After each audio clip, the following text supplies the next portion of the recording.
ఇప్పుడు కేవలం 7999K up to 10 kgs వరకు బరువు తగ్గి అధిక బరువు నుంచి వచ్చే ప్రధాన సమస్యలను దూరం చేసుకోండి. పుష్ప 2 రిలీజ్ తర్వాత రష్మిక రెమ్యునరేషన్ డబుల్ అయిందా? చావా కుబేరా హిట్స్ తో ఈ కన్నడ బ్యూటీ క్రేజ్ హద్దులు దాటిందా?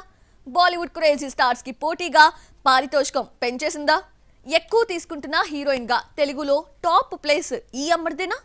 హవలుక్. రష్మిక నటించిన హిందీ సినిమాలు Goodbye, Mission Majnu flop అయినా పుష్ప, యానిమల్, పుష్ప 2 హిట్ కావడంతో బాలీవుడ్ లో లక్కీ హీరోయిన్ ముద్రపడింది. హిందీ రికార్డులను కొల్లగొట్టిన పుష్ప 2 800 కోట్లకు పైగా కలెక్ట్ చేసింది. చావాతో బ్లాక్ బస్టర్ ను కంటిన్యూ చేసింది. లేటెస్ట్ గా రిలీజ్ అయిన కుబేరతో సక్సెస్ తో పాటు ప్రశంసలు అందుకుంది.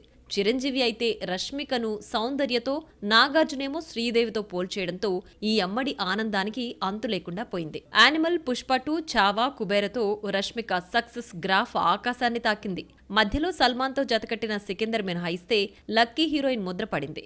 హిట్ అయిన ప్రతి సినిమాలో రష్మిక తన రోల్తో ఒక పేజ్ సంపాదించుకుంది. పర్ఫార్మెన్స్ తో ఇంప్రెస్ చేసింది. రష్మిక రెమ్యునరేషన్ చాలా కాలం 1-2 కోట్ల మధ్యలో నడిచింది. చలో, గీత గోవిందం, సరిలేరు నీకెవ్వరు, పుష్ప వంటి హిట్స్ పడ్డా 2 కోట్లకు మించలేదు.